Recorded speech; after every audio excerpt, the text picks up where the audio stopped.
اب سورہ فاتحہ کے سلسلے میں ہمارا جو مالک یوم الدین کے بعد جو سب سے پہلا لفظ آتا ہے ایاک نعبد، کہ آپ کی عبادت، ہم آپ کی عبادت کرتے ہیں۔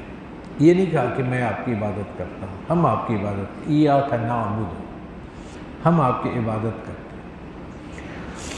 تو اس سلسلے میں حضرت رسول اکرم صلی اللہ علیہ وسلم نے پہلے اس کو تھوڑا سا ایک حدیث میں جو حضرت ابو ہریرہ رضی اللہ تعالیٰ عنہ سے روایت ہے، اللہ تبارک و تعالیٰ کا یہ بات آپ نے ذکر فرمائی اور اس کی وضاحت کر دی کہ جب آدمی سورہ فاتحہ پڑھتا ہے وہ کہتا ہے الحمدللہ رب العالمین، تو یہ سورہ فاتحہ جو ہے یہ جب وہ یہ کہتا ہے الحمدللہ رب العالمین، تو یہ اس نے میرے حمد کی جس کا پچھلے سبقوں میں گزر گیا، اور جب وہ یہ پڑھتا ہے کہ الرحمن الرحیم، تو اس نے میرے تعریف کی اور میرے ثنا پڑھا۔ تو اور جب وہ یہ کہتا ہے کہ مالک یوم الدین، تو میرے بندے نے میرے بزرگی بیان کی، اس میں بھی اس نے عاجزی کی کہ یا اللہ آپ مالک یوم الدین ہے، میرا کوئی وہ نہیں ہے اختیارات یا میرا وہ نہیں ہے، مجھے آپ کے مرضی اور رضا اور آپ کے راستے پہ چلنا پڑے گا کہ میں آپ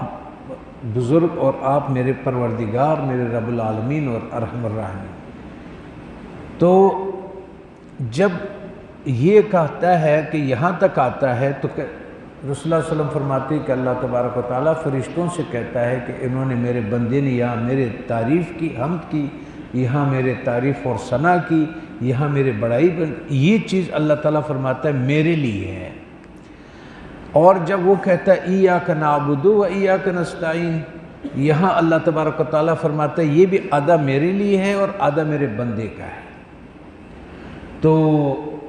اور اس کے بعد جب وہ کہتا ہے اہدنا الصراط المستقیم،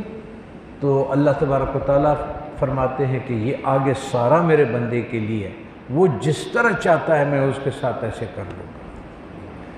تو قرآن مجید کو سورہ فاتحہ کو اللہ تبارک و تعالیٰ نے اس طرح سے تقسیم کیا ہوا ہے حدیث کی روشنی میں، آن حضرت صلی اللہ علیہ وسلم کے